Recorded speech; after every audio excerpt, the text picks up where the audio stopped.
Not funny, Ivana. Galit na mensahe ni Tristan na kinangiti naman ni Ivana saka ini-off ang cellphone. Tinakasan niya ang mga kanyang bodyguard sakay ng motorbike at nag-ikot sa hasyenda. Yeeha! Tili ni Ivana, mas masarap pa rin palang maging malaya kaysa maging tagapagmana ng malawak na lupain na tila may Guardia Civil na laging nasa gawing likuran at nakamasid. Pinaharurot niya ang minamaneho at tila malayang ibon na dinama ang paligid. Pansamantalang kinalimutan ang tunay niyang mundo. Napapagod na rin siya sa pagsunod-sunod ng kanyang mga bodyguard. Maging ang presensya ni Tristan nakakaumay na. Nakakapagod din pala na ikaw yung pinagsisilbihan at tinatrato na tila isang Disney princess. Iniindo niya sa gitna ng burol ang minamaneho, tsaka tinanaw ang lunti ang paligid. Nasa pinakadulong bahagi na siya ng Villa Ivana. Mula sa kinatatayuan, tanaw niya ang malawak na lupaing ipinamana ng ama. Huminga na malalim si Ivana. Simpleng buhay na lang pala ang pangarap niya. Simpleng buhay pero maraming pera. Nagagawa ang gusto pero hindi magugutom. Bigla niyang na-miss si Lara, ang buhay niya sa club. Maraming pamumuhay pero masaya. Nasa malalim mapag-iisip si Ivana nang mapansin ang papalapit na sasakyan. Naging mapagmatsyag na siya at kinapa ang armas na nasa gilid ng bewang. Handa naman siya, ngunit biglang natigilan ang heredera nang huminto na ito sa di kalayuan, saka bumaba ang sakay nito. Matangkad, moreno, at kahit nasa malayo tanaw niyang gwapo ang estranghero. Tinaas nito ang cowboy at saka ngumiti kay Ivana. Coincidence, Miss Ivana, paumanhin. Pagbati nito nang makalapit na. Naratiling nakakunot noo si Ivana, feeling close, ni hindi niya nga ito kilala. Sa wakas, natagpuan din kita na walang bodyguard. Ngumiti ito at tila komportable. Tumaas ang kaliwang kilay ng heredera. Gwapo ang ngayoy kaharap na, ngunit napakaangas ng dating at naaalibad pa rin siya. Kilala ba kita? Ani Ivana, na sinuyod ng tingin ng kabuuan nito. Sa itsura pa lang ng kaharap, hindi maikakailang nagmula ito sa mayamang pamilya. At kung si Ivana Villamor siya, ito yung tipo ng titilian niya. Hindi, pero ikaw, kilalang kilala ko. Makahulugan itong sagot. Marunong din akong bumaril, ani Ivana. Mahina tong tumawa at saka napailing. Hindi naman ako kidnapper. Tulad mo, humihinga lang din ako mula sa rangya, ngunit magulong mundo ng maimpluwensyang tao sa lipunang kinabibilangan ko. Paliwanag nito, matiim na tinitigan Ivana ang kaharap. Mukha namang nagsasabi ng totoo. Paano ko makakapaniwala ng taong hindi ko naman kilala? Saan ni Ivana at saka tinanaw ang isa pang paparating na sasakyan. Sino na naman tong mga to? Peste? Mura ng utak ni Ivana. Ang hirap pala talagang makahanap ng kapayapaan sa mundong ginagalawan niya. Christoph Tamayo? Nilahad nito ang kanang palad upang makipagkamay, ngulit sa halip abutin ni Ivana, tiningnan niya lamang ito. Napapahiyang binawi nito ang kamay at saka ngumiti. Tinitigan to ni Ivana at saka sarkastikong nginitian. Ano bang kailangan mo? Ako ang nagmamay-ari ng kabilang hasyenda. Pagpapakilala nito. Bahagyang natigilan si Ivana. Kung gayon, ito pala ang gustong bumili ng lupain ng kanyang mga tauhan? Tinaasan to ng kilay ni Ivana. Bakit ka interesado sa lupa ni Mang Temyong? Prangkang tanong ni Ivana. Lumuwang ang pagkakangiti nito at saka huminga ng malalim at tinanaw ang lupang tinutukoy ni Ivana. Bakit hindi mo alamin kung bakit nga ba? Malalim na saan nito? Ines na tiningnan to ni Ivana. Napaka-arogante. Ano siya? Manghuhula? Diretsahin mo ako, Mr. Tamayo. Ikaw ba ang nasa likod ng pagpapapatay sa akin ng dahil sa mga lupaing gusto mong makuha? Walang takot na ako sanang heredera. Ngunit tumama lang ito at saka napailing. Mabigat ang akusasyon mo. Bibilin ko nang di kailangan ng dahas. Napahinto to sa pagsasalita. Napatingin silang pareho ni Ivana sa mga paparating, ang sakay ng puting SUV. Ate Ivana, tinig na kilalang kilala ng heredera. Napamaang si Ivana, sina Kevin at Alexis. Ate! Yumakap si Alexis kay Ivana na nabigla sa biglaang pagsulpot ng hindi inaasahang bisita. Kunot noong iniiwas ni Ivana ang sarili sa kapatid niyang tila siguradong nga siya na si Ivana Villamor. Sino ka? Ani ang nagpapanggap, saka sinulyapan si Kevin at sinamaan ng tingin. Ate, si Alexis, kapatid mo. Nakangiting paliwanag ni Alexis. Hindi nito pinansin ang pagpapanggap ni Ivana na hindi siya nito kilala. Lihim na napangiti si Kevin. Daman niya na nakapunto siya dahil sa sorpresang ginawa niya sa heredera na ikinabigla nito. Napatingin si Kevin kay Kristoff na matiim lamang na nakamasid. May kasama ka pala, Miss Ivana? Saad ni Kevin. Ngunit hindi ito sinagot ng heredera. Paladesisyon talaga tong si Kevin Martinez na ito. Asik ng kabilang bahagi ng utak niya. Sukat bang dalhin pa si Alexis sa teritoryo niya? Ate, Mr. Martinez, maaari bang ipaliwanag mo sa akin kung anong nangyayari? May diing tura ni Ivana sa binata na lihim na napapangiti. Napansin na nitong tila natuliro si Ivana at pilit na pinagpapatuloy ang pagpapanggap. Gustong magmura ni Ivana. Hindi pala pwedeng wala sa tabi niya si Tristan. Taragis. Nahihirapan siyang maging Ivana Mondragon kapag wala ang pinsan. Si Alexis nga pala, kapatid ng ex-girlfriend ko. Wika ni Kevin na tila napahinto ng sandali ni Ivana. Napatitig siya sa binata na matiim na nakatitig sa kanya. Ex-Sir Kev? Bulalas naman ni Alexis na namilog ang mata at natutop ang bibig. Nagsalubong kilay ni Ivana. Putragis. Ex? Ay wow! At ito pa, muli niya na namang nasalay ng dimples ng binata. Talaga lang ha? Tumikim si Kristoff na kanina pa nakamasid at nagpapalipat-lipat ng tingin sa kanilang tatlo.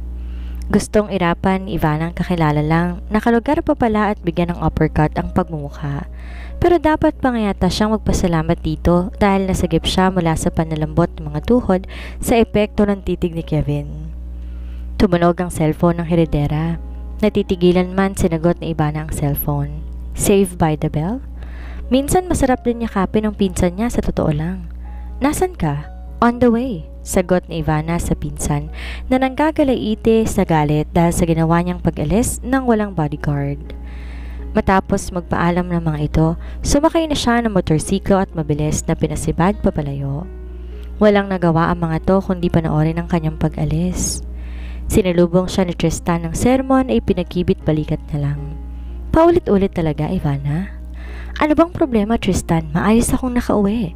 Kalmadong sagot ni Ivana na umupo at iminuestra ang binti. Sira niya sana iba pang bodyguard na iwan na sila ng pinsan. Huwag mo nang uulitin. May diin pa ring tura ni Tristan. Ines na inilapag sa harapang lamesa ni Ivana ang mga larawang kuha ng mga private detective na inupahan ito upang mag-imbestiga tungkol sa buyer ng mga lupang pinamana ni Don Silvestre sa mga tauhan nito sa hasyenda. Bumuntong hininga si Ivana at saka isa-isang tiningnan. Kilala ko na siya, ani Ivana, tsaka humipak sa hawak na vape. Kilala mo na si Kristoff Tamayo? Nakausap ko kanina, di nga lang nagtagal dahil ang KJ mo. Ines na napailing si Tristan. Huwag mong maliitin ang kakayahan niya. Misteryoso ang kanyang pagkatao. Natitigilang tinitigan ni Ivana ang pinsan. Walang makapagsabi kung saan siya nagmula. Binili niya ang kalapit hasyenda ni Uncle Sevi kamakailan lang. Walang nakakakilala sa kanya sa bayan ng Zambales. Nahigit ni Ivana ang paghinga. Kung hindi dumating sina Kevin at Alexis, tiyak mas tumagal pa ang pag-uusap nila. Isa pa yung dalawang yon, bigla na lang sumulpot na parang kabuti. Aaminin niya kinilig siya kanina sa sinabi ni Kevin na ex nito ang ate ni Alexis. Sobrang namiss niya na ang kanyang kapatid, ngunit hindi pa kasi napapanahon na magpakilala siya dito. Kailangan niya tong tiisin. Maghapong nagkulong sa silid ni Ivana. Nakakapagod ang ilang araw niyang pangangabayo sa hasyenda at gusto niyang ipahinga ang katawan. Ginugulo din ang isipan niya nang bigla ang pagbisita ni Kevin sa Zambales na kasama si Alexis. Disney princess ka, pero napakarami mong obligasyon, Ivana. Bunga de Tristan ang puntansya nito sa kanyang silid. Lalong gumwapo ang kanyang pinsan sa suot nitong polo shirt na pinaresan ng thrifted sort. Maliban sa pareho sila ng kulay ng mata, wala na silang ibang pagkakapareho ni Tristan. Gusto kong magpahinga, ani Ivana na inirapan ng pinsan. Kailangan ka ng hasyenda. Pinapaalala ko lang, mahal na prinsesa, na isa ka ring hasyendera. Pwedeng magpahinga pero hindi habang buhay na kahilata. Umingos si Ivana at saka hinagilap ang vape at tumipak. Gusto niya nang pumikit at matulog pa ng matulog. Magbasa ka ng documents, Ivana. Mag-research ka. Kumunot ang noon, Ivana, at saka inirapan si Tristan. Ginawa ko na yan nung nasa ibang bansa pa ako. Marami ka pang dapat matutunan at malaman. Humugot ng malalim na hangin si Tristan, tsaka naiiling na iniwan na siya. Hindi umubra ang pagiging istrikto ni Tristan sa katikasan ng ulo ni Ivana. Pero makalipas ang ilang minuto, ay bumangon na rin ang heredera. Nagbasa-basa ng ilang bookshelf sa kanyang silid. Pero kahit ano pang gawin niya, hindi talaga niya maramdaman na gusto niya ang pagbabasa ng libro. Dama niya ang pagkainip at mas pipiliin niya pa rin na sumakay ng kabayo at mag-ikot sa asyenda. Huminga siya ng malalim at saka nagpa siya na lumabas na nga ng silid, ngunit natigilan siya nang mapansin ang nakaipit na lumang larawan sa gitna ng librong binabasa. Sino to? Saad niya sa larawan.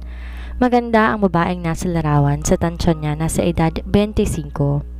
Tila pamilyar sa kanya ang mukha nito, ngunit hindi niya maisip kung saan niya ito nakita. Nagkibit balikat na ibinulsa ni Ivana ang larawan. Baka kamag-anak pa ng kanyang papa. Bumungad kay Ivana ang anak na kasama ng dalawang yaya nito. Mommy, magaling ka na? Nginitian ni Ivana ang anak at saka hinalikan sa pisngi. Muli niya na namang natitigan ang gwapong mukha nito na kamukhang kamukha ni Kevin. Siyempre, nagdahilan na naman marahil si Tristan sa pamangkin nito na masama ang kanyang pakiramdam, kaya maghapon siyang nagkulong sa silid.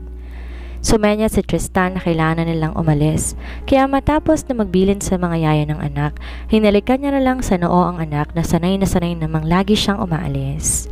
Yung daddy ni Kian nawiwiling magpabalik-balik ng Zambales, at di na ako magtataka kung isa sa mga araw na to may-ari na sa isang farm sa lugar natin, saad ni Tristan. Natitigilang tiningnan ni Ivana ang pinsan saka napangiti.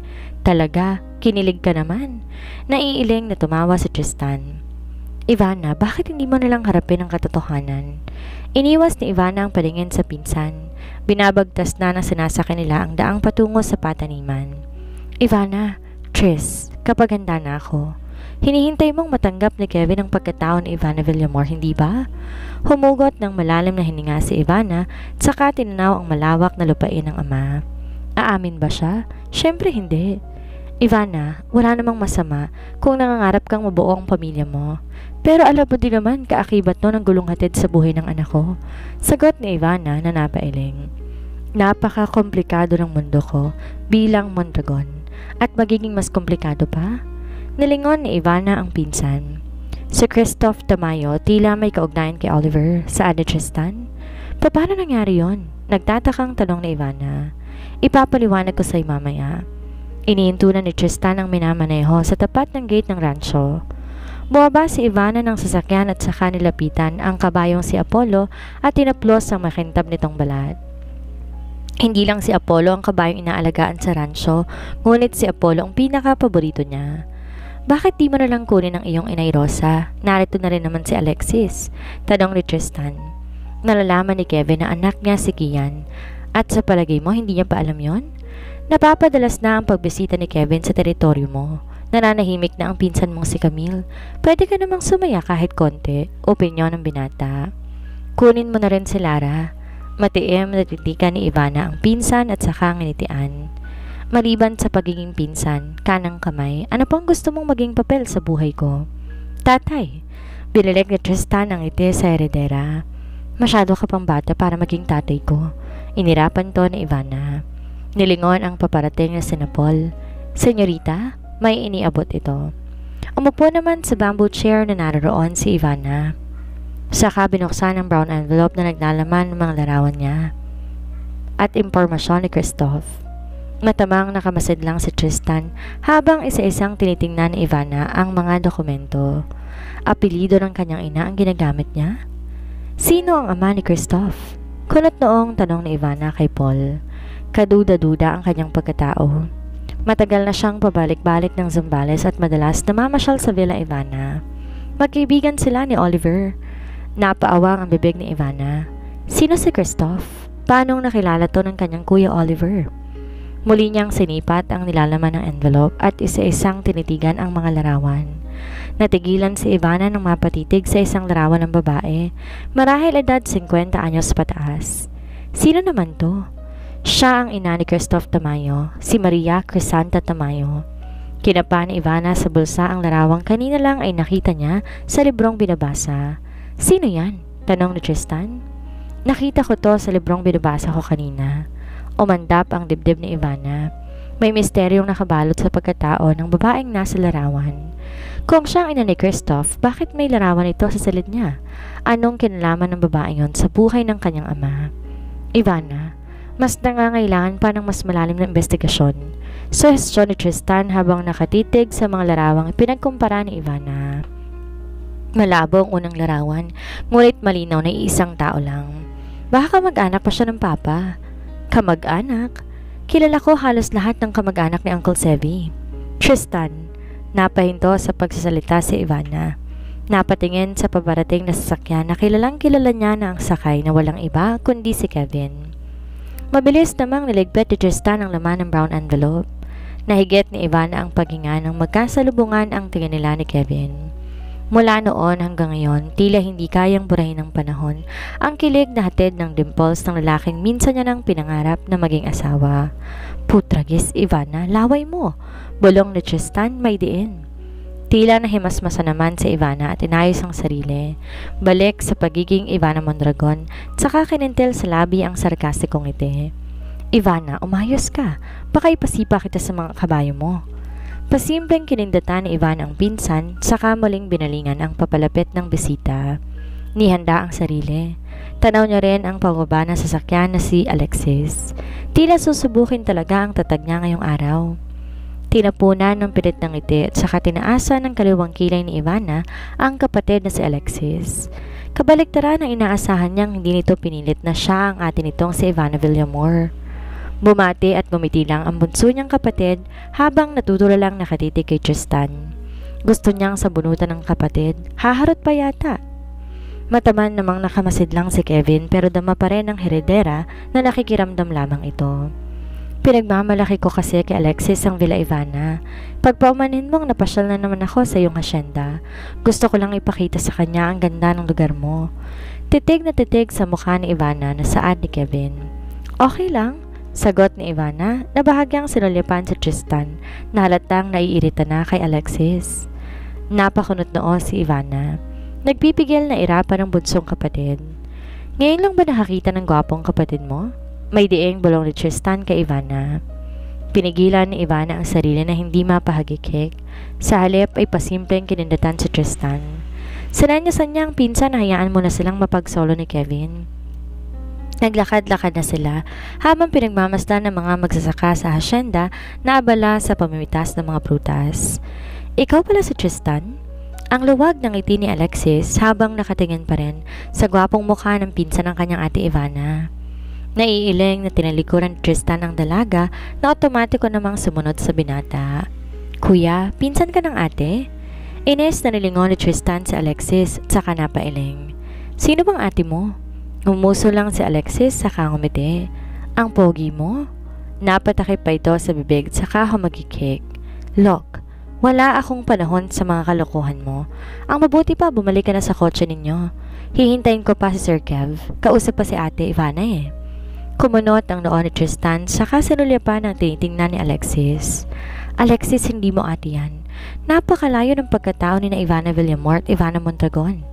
Pagkatao? Nagkataong mayaman pa lang ate pero isang tao pa rin yan. Umingos si Alexis. Sa bagay, deserve naman ni ate kung anong meron siya ngayon. Ang tagal niyang nagtiis bilang breadwinner ng pamilya namin. Wala sa loob, naturan pa nito. Bahala ka na nga. Pero pwede bang babas-babasan mong katabilan ng bibig mo? Ani Tristan. Bakit? Nagtatakang tanong ni Alexis. Ngunit hindi na sumagot pa si Tristan. Mabilis na kinapa ang cellphone sa bulsa at idinaya lang numero ni Ivana. Maging alerto ka, Ivana. Nasa paligid lang kalaban? Paalala ni Tristan sa pinsan. Mula sa di kalayuan, nakapalibot at nakabantay ang mga tauhan at bodyguard ni Ivana. Mabilis nakapagbigay ng senyales upang ipaalam na may nagmamasid. Salamat, Tris. Binalingan ni Ivana si Kevin. Mas makabubuting samansya na muna kayo tumuloy ni Alexis. Tumango ito. Daman na rin ang banta ng panganib sa paligid. Naging alerto ang mga tauhan ng heredera. Hindi na to nagtanong na mabibilis din ang hakbang na sinabayan sina Ivana pabalik na sa kanilang sasakyan. Natanaw nila ang ilang sasakyan na nasa hindi kalayuan. Ivana, ani Tristan na sumenya sa heredera. Mabilis namang naintindihan nito ang nais ipahawatig ng pinsan. Kevin, Sasakyan ko na lang kayo sumakay ni Alexis. Mariing utos ni Ivana. Natitigilan man giniya ni Kevin si Alexis pasakay sa sasakyan ng heredera. Tinawagan niya na lang si Mang Emil na kasalukuyang nagpapahinga kasama ng mga tauhan ng ilang magsasaka at nagbili na wag munang umuwi at matinita sa kiniroroonan nito. Anong nangyayari, Sir Kev? Naguguluhang tanong ni Alexis. Nanlaki ang mga mata ng dalaga na makitang nagkakasa ng baril si Ivana. Sir? Kalma, Alexis. May paparating lang na hindi inaasahang bisita. Saad ni Ivana, tsaka kinindatan ng kapatid. Napalingon si Alexis. May sumusunod nga sa kanilang tatlong sasakyan. Gustong tumili ng dalaga para siyang nasa isang action movie. Ivana? Ani Kevin na namamangha sa pinapakitang tapang ni Ivana. Sanay akong bumarel. Binaba ni Tristan ang glass window ng sasakyan, tsaka sumilip si Ivana na nakatutok ang hawak na armas sa sasakyang nakasunod. Paulit-ulit pinaputukan ang sasakyan ng kalaban. Nakayoko naman si Alexis sa upuan habang nakatakip ang mga palad sa tenga nito. Ito na ba ang bagong buhay ng kanyang ate? Nakaahon nga sa club na kinasasadlakan nito noon pero naging mafia gangster naman ngayon. Inabutan ni Ivana ng armas si Kevin. Nagulat man, tinanggap naman ito. Pinauulanan na sila ng bala. Nakaalalay ang mga bodyguard ni Ivana, nakikipagsabayan ng putok ng armas. Mas binilisan pa ni Tristan ang pagmamaneho. Rumesponde iba pang tauhan ng heredera. Marami ng dalaga sa hindi nila nakikilalang kalaban, nakikipaghabulan. Ngunit bago pa sila tuluyang maabutan ay unti-unti nang humina ang pwersa nito hanggang napilitang huminto sa paghabol at tuluyang umatras. Sarkasikong napangiti si Ivana at saka napailing. Mukhang tepok na. Kumunot ang noon ni Kevin. Nakabawi na sa pagkabigla, ngunit mas nagulat siya sa narinig na tinura ni Ivana. Tepok? Sa pagkakaalam niya, jolog words yun eh. Ate, ang galing mong bumaril. Natutop ni Alexis ang bibig na makitang sinamanto ng tingin ni Tristan. Okay ka lang ba? Nag-aalalang tanong ni Kevin. Natigilan si Ivana sa katumango, napatitig sa mga mata ng binata. Sino sila? Pagtakay tanong ni Kevin. Mga lihim na kaaway, si Tristan ang sumagot.